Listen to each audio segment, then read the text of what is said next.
Hey guys, today I'm going to be showing you how to do the full main Easter egg on Terminus in Black Ops 6 Zombies. And personally, I did this solo. So let's just hop right into it. So first things first is you're going to have to get the Beam Smasher Wonder Weapon. You can get this from the mystery box, or you can just go and craft it, and I have a quick and simple guide for it up in the top card up above right now if you don't know how to do that. Once you have the Beam Smasher, you're going to have to activate and then shoot one of three possible traps around the map with the Beam Smasher, and you're just going to have to try each of them until one of them drops a hard drive. So the first possible location is right there at the jug room on the doorway, and then the other two are down in the biolab at both of the entrances to the two different caves. So simply activate the trap and look up at it and shoot it with the Beam Smasher, and a hard drive should fall down and you can pick it up if it's the correct trap. Once you have this hard drive, go and take it to Peck, who's located at spawn behind a window. Just drop it into the open slot, and then you're going to have to find three different numbers around the map. So the first number can be found in the interrogation room. If you head over to the barrier, just look at the clock on the wall and look for the number that the hour hand is pointing the closest to. So in my case, it was 5 here. The second number is going to be in the mess hall, and on the left side of the room, you're going to see a board on the wall with a playing card. Simply look at the playing card, and the number of the card is your second number. And then lastly, you can go to the left of the jug room to the workbench room and find a sign on the wall with a giant number, and that is your third and final number. So with these three numbers, head down into the biolab and hold interact on the pod that's in the middle. After a bit of dialogue, you will be able to interact with the keypad there and type in that code. Once the code is entered, you can then go to the sides of the pod and activate the valves to release them. And then after that, you're going to have a mini boss fight, so be prepared for this step.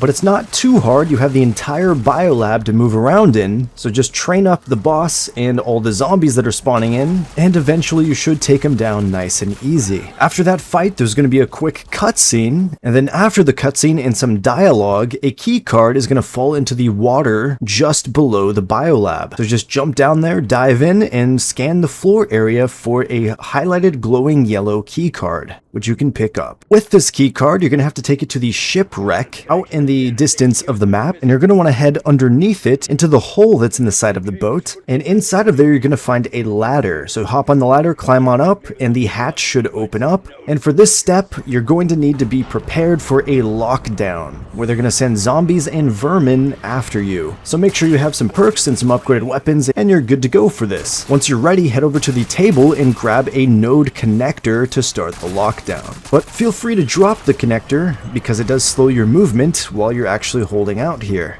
Once the lockdown is over, the hatch will open back up, and then you're going to want to take these two connectors, as there was 2 on the table, to 2 of 3 possible locations. So the first one can be at the island right behind the shipwreck, just on the side here. If it's there, you'll be able to interact with it and craft the connector into place. The second possible location can be right next to the vertical rappel area under a sea tower. However, this one wasn't needed for me in my game. And then the third and final possible location is just in the caves that Speed Cola is in along the wall. Now once you've repaired your 2 locations, you're going to get some dialogue, and then you can head over to Peck, where he will then open up the slot and hand over a hacking device after you interact with him. So simply collect this hacking device, and you're going to have to hack 3 buoys that are in the ocean. The first one is over near the shipwreck, so when you get close to it, there's going to be some parasites in the air. Simply shoot them down, hop out of your raft, and just hold interact on the buoy, and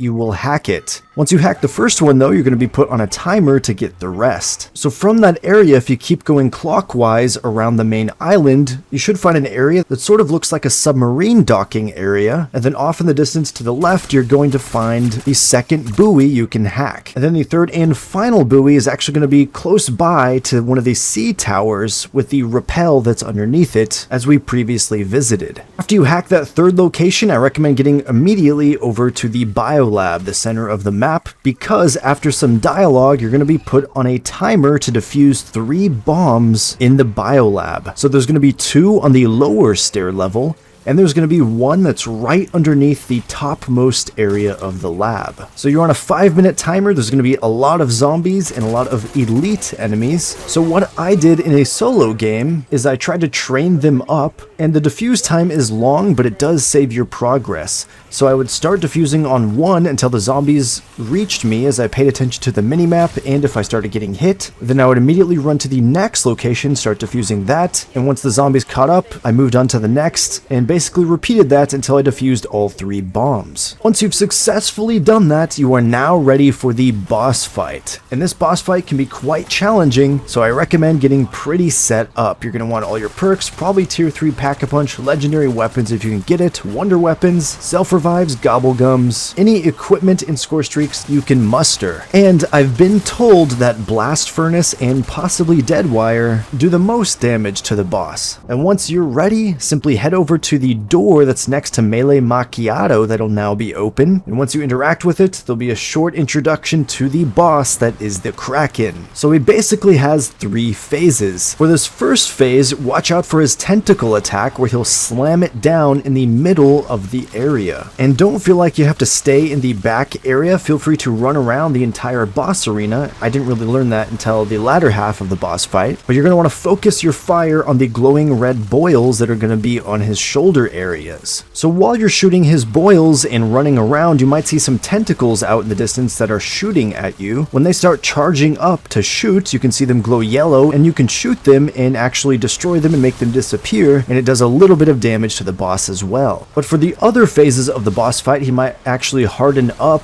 and start revealing his tentacles and just shoot any part of him that ends up glowing, no matter what stage you're in. So this could end up being tentacles, or in some cases it might just be in his mouth or directly in his face, such as some of the latter phases. But he's pretty much always going to be doing the tentacle attacks in the middle of the areas, so be careful for that because they do a lot of damage. There's going to be all sorts of zombies, parasites, and vermin spawning in during this, and as you progress there's also going to be manglers and sometimes amalgams. And on the final phase of the boss, he's going to start doing a wipe attack. And you'll be able to tell because he's going to be all blue, and there's going to be sort of a charging effect where your screen will start lighting up white. And there will be a distinct sound, so when this charging up, just be sure to take cover from the boss so that he doesn't affect you. In my solo game, I don't know if it was intentional or not, but I sort of got glitched out behind the boss, and there was no cover back there, so I would just jump into the water anytime he was about to blast, and then I could climb up the ladders to get back up. On this stage though, you will need to shoot him in the face. If you got stuck like me on the back side, you should be able to swim up the left or right side to get to the ladders to get to the front. And once you've successfully done enough damage, you will have officially beaten the Kraken and get the Easter egg cutscene. So that's going to be it for this video, guys. Hope you guys enjoyed or found this useful. If you did, be sure to smash that like button and subscribe for more zombies guides, and I'll catch you guys next time. Peace out.